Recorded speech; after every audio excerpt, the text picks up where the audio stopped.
안녕하세요, 영원입니다.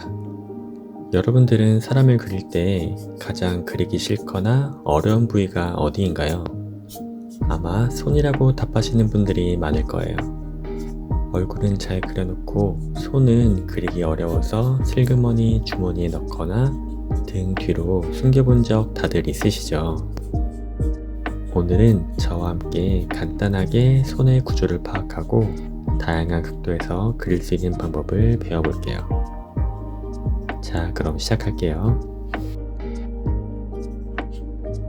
손을 그릴 때는 손가락보다 손바닥에 큰 덩어리를 먼저 그리시면 좋아요.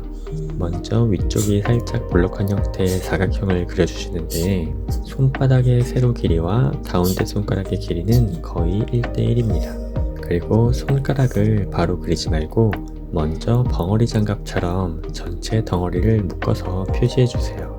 그리고 손등의 주먹뼈 위치를 잡아줍니다. 대략적인 손가락 굵기를 생각해서 동그라미를 그려주세요. 너무 붙여서 그리게 되면 이렇게 손가락이 붙어버려서 어색해질 수 있습니다. 다음은 손가락 덩어리 부분을 반으로 나누고 아까 표시해 놓은 동그라미의 두께에 맞춰 주먹뼈에서 이어지는 손가락의 가장 긴 마디를 그려줍니다. 나머지 손가락의 두 마디는 편의를 위해 하나로 묶어서 그려줄게요. 다음으로 엄지손가락을 그리는데 처음에 그렸던 사각형에 삼각형을 이어서 붙여주고 그 끝부분에 새끼손가락의 길이와 거의 비슷하게 두 마디로 이루어진 엄지손가락을 그려줍니다.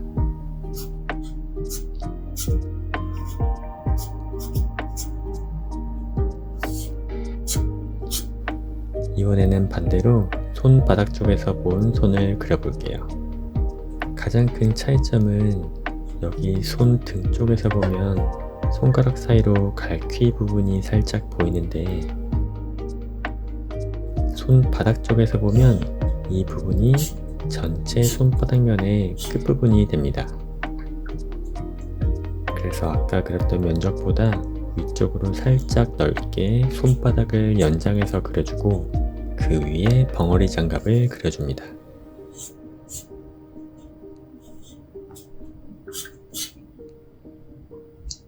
그리고 여러분의 손을 한번 살펴봐 주세요. 이 부분에 커다란 주먹뼈가 만져지죠? 손을 펼치고 있을 때 보이는 이 부분은 힘줄이에요. 그래서 이렇게 주먹을 쥐어보시면 주먹뼈가 더 강조되어 보이는데 이 뼈를 직접 만져보고 반대편 손바닥 쪽에서도 찾아보시면 바로 아래가 아니라 조금 더 앞쪽에 위치해 있다는 것을 알 수 있을 거예요. 이렇게 조금 비스듬한 모양입니다. 손가락을 90도로 접을 때 이렇게 손바닥의 주름이 주먹뼈의 반대편에 위치하게 됩니다. 이 부분을 생각하면서 동그라미의 위치를 아까의 동그라미보다 살짝 위쪽에 그려주세요.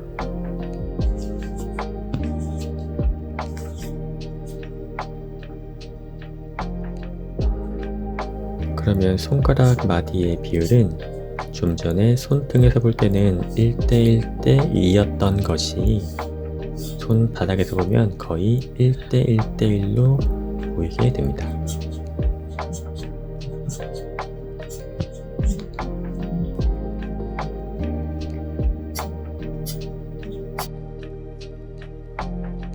마찬가지로 엄지 시작 지점에 삼각형을 그려주고 엄지손가락을 연결해서 그려주시면 됩니다. 그리고 엄지와 연결된 손바닥의 도톰한 근육을 표현해주면 손가락의 큰 구조는 다 아시는 거예요. 이제 실제 사진을 보면서 여러 각도의 손을 그려볼게요. 여러분도 같이 한번 따라서 그려보세요.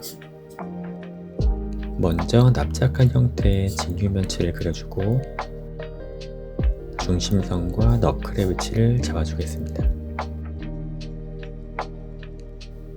그리고 이게 정말 핵심 포인트인데 손그림을 가장 어렵게 만드는 엄지를 쉽게 그리기 위해서 너클의 동그라미와 똑같이 엄지의 시작점도 이렇게 표시해 줍니다. 그리고 손등의 길이와 비슷한 손끝의 위치를 생각하면서 전체 덩어리를 대략적으로 표시해 줍니다. 이렇게 해야 전체적인 밸런스를 지키면서 그리기가 쉬워집니다. 그리고 손가락을 그릴 때 이렇게 많이 펼쳐진 손의 경우에는 굳이 손가락 3마디 모두를 생각할 필요 없이 2마디로 먼저 그려주고 필요에 따라서 나중에 첫 번째 마디를 추가해서 그려주시면 됩니다. 처음에 표시해 놓은 큰 덩어리 가이드라인에 따라서 나머지 손가락들도 마저 그려줄게요. 그리고 엄지의 시작 지점에서 새끼손가락과 비슷한 길이로 엄지손가락을 그려주고 나머지 끊어진 부분들은 사진을 참고하면서 이어서 그려주시기만 하면 됩니다.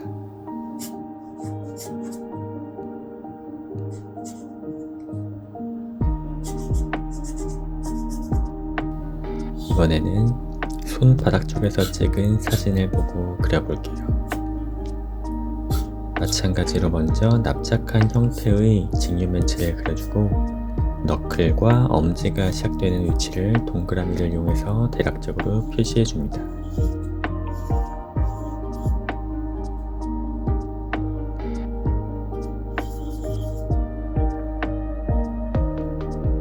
손가락의 전체적인 덩어리를 표시하고 마찬가지로 동그라미를 기준으로 손가락을 그려나가시면 됩니다.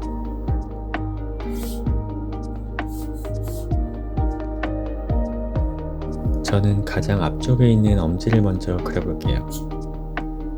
여러분도 그리시기 편하신 손으로 그려주시면 됩니다. 그리고 이번에는 손바닥 쪽이기 때문에 손가락 마디가 1대 1대 1 비율이 된다는 것을 생각하면서 그려주시면 됩니다.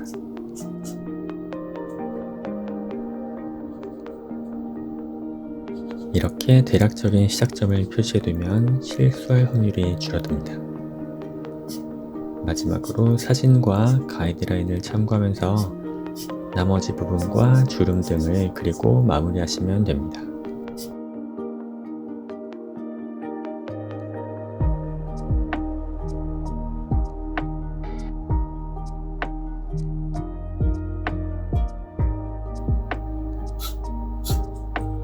그런데 생각보다 손가락 마디가 꺾이는 부분이 쉽게 그려지지 않죠.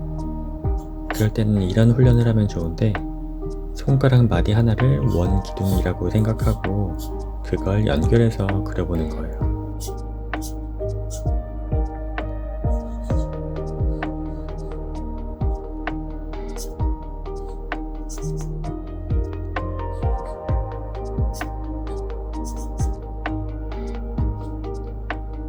그리고 이렇게 실제 자신의 손을 보고 보는 각도에 따라 원기둥이 어떻게 보이는지 시점을 생각해 보면서 그려보세요.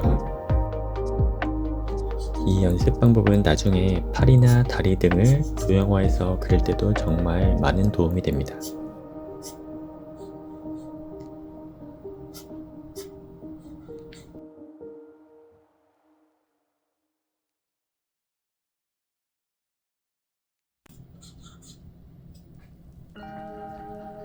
이번에는 측면에서 본 손을 그려보겠습니다. 측면이기 때문에 직육면체의 옆면이 가장 넓게 보이는데 손가락보다 손목이 훨씬 두껍기 때문에 이렇게 손목 쪽으로 더 두꺼워지는 형태의 사각형을 그리면 좀 더 실제와 같은 손을 그리실 수 있습니다. 마찬가지로 주먹뼈 위치와 엄지가 시작하는 위치를 먼저 잡아줄게요. 어떤가요? 이렇게 손바닥 모양만 처음에 확실하게 잡아줘도 의외로 손을 그리는 게 어렵지 않게 느껴지시지 않나요? 손가락의 길이나 형태를 처음부터 너무 정확하게 그리실 필요는 없습니다. 이 방법을 이용해서 다양한 각도의 손을 여러 번 반복해서 그려보면 점점 감을 익히실 테고 금세 더 자연스러운 손을 그리실 수 있을 거예요. 그리고 너무 사진이랑 똑같을 필요도 없고요. 사진은 단지 참고만 할 뿐입니다.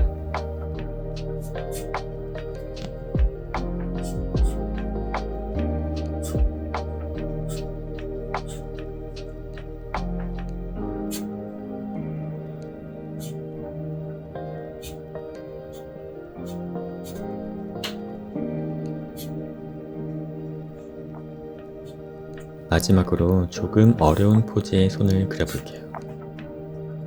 앞에서의 그림들을 모두 따라서 그려보셨다면 이제 사진을 보면 손바닥 덩어리가 대충 어떤 직육면체 모양을 하고 있는지 보이실 거예요. 이번에도 똑같이 먼저 주먹뼈의 위치와 엄지의 시작점을 잡아줄게요.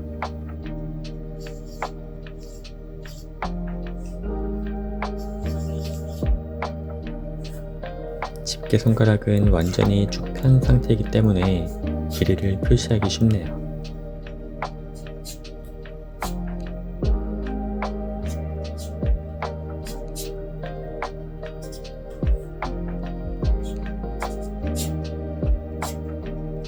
다음에는 엄지손가락이 가장 앞에 있기 때문에 저는 엄지를 먼저 그려주도록 할게요.